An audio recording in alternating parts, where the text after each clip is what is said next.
Mon mari a accepté son destin et ses jours sont comptés, ça me brise le cœur et je ne veux pas le perdre. J'ai 42 ans, suis mariée à mon mari 38, depuis plus de 10 ans. Nous nous sommes rencontrés quand j'avais 24 ans pendant une soirée et nous ne sommes plus quittés. Depuis que je le connais, il n'a jamais pu accepter aucun dommage pour sa santé, il est tombé d'une échelle d'environ 2 mètres, il est allé à l'hôpital juste parce que j'ai insisté.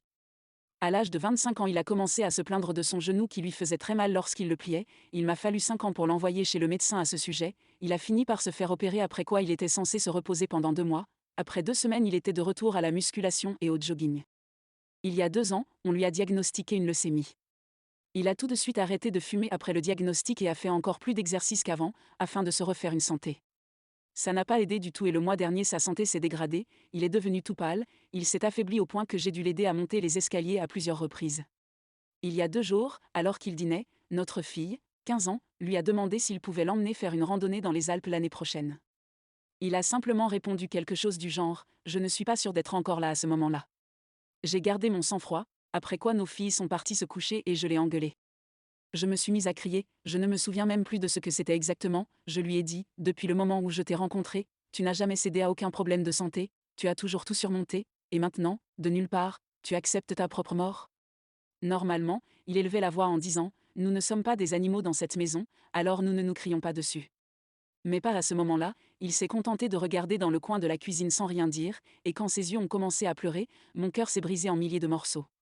À ce moment-là, j'ai su qu'il ne me restait que peu de temps à vivre avec l'amour de ma vie, et je regretterai toujours d'avoir explosé contre lui. Je me suis excusée pour tout, il m'a dit que je n'avais même pas à le faire, que c'était naturel et que les étapes du deuil existaient vraiment. Nous avons eu une longue discussion aujourd'hui et j'ai décidé d'organiser des journées de la liste des choses à faire pour lui, afin qu'il profite des quelques mois qui lui restent. Partie 2, 14 mois plus tard. Comme vous l'avez peut-être deviné en lisant mon post précédent, c'est arrivé, mon mari est décédé il y a environ 6 mois et il me manque tellement. Je voulais remercier tous ceux qui m'ont suggéré de suivre une thérapie de deuil. Moi, mon défunt mari et nos 2 filles avons participé environ 2 mois après mon premier post et sans cette thérapie, nous serions probablement plus détruits que nous ne le sommes déjà. Je voulais aussi remercier la personne qui a suggéré à mon mari de filmer des vidéos pour les objectifs de vie de nos filles, nous avons fait ensemble des vidéos pour leur diplôme, leur mariage, leur premier enfant et d'autres objectifs de vie importants. Ça nous a pris beaucoup plus de temps que ça aurait pu parce que c'était trop dur pour nous, la prise de conscience du fait que notre vie ensemble était terminée était tellement dure. Je n'ai jamais pensé que je pourrais apprécier autant de choses que je n'aurais pas aimées autrement, comme le MMA, qui a été sa passion pendant si longtemps, mais qu'il n'a jamais vu en personne. Nous sommes finalement allés au château au centre de notre ville pour la première fois après avoir vécu ici pendant 6 ans. Nous n'avons jamais eu le temps, maintenant nous avons tout le temps du monde pour nous et nos enfants, nous avons beaucoup voyagé et vu des endroits magnifiques. Je me suis détestée pendant un certain temps après les événements de mon dernier poste, lorsqu'il était encore en vie, il ne l'a mentionné qu'une seule fois, m'a dit de ne pas m'inquiéter, que c'était juste les pensées silencieuses exprimées à voix haute, qu'il ne voulait plus jamais que je m'inquiète à ce sujet ou qu'il me hanterait. Certains d'entre vous peuvent penser que ce n'est pas gentil mais nous avions un humour particulier et nous avons une règle dans notre maison, tant que c'est drôle, c'est autorisé, et si la personne qui est l'objet de la plaisanterie trouve ça drôle, c'est également acceptable. Son état s'est vraiment dégradé un mois avant son décès. Lorsque nous voyagions, il était en fauteuil roulant, mais c'était seulement pour les longues promenades, mais le dernier mois, il ne pouvait déjà plus se déplacer sans lui.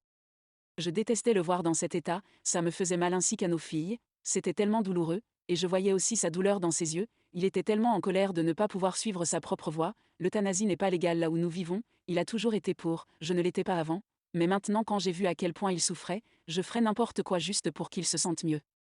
Il méritait de choisir sa propre voie, ce qu'il ne méritait pas c'était de passer ses derniers jours dans la douleur ou sous l'emprise de médicaments. J'ai essayé d'être forte pour nos filles, et je l'ai été, je suis restée solide jusqu'après ses funérailles, après l'avoir vu sans vie, j'ai craqué en sachant que c'était fini, mais au moins il n'a plus ressenti de douleur.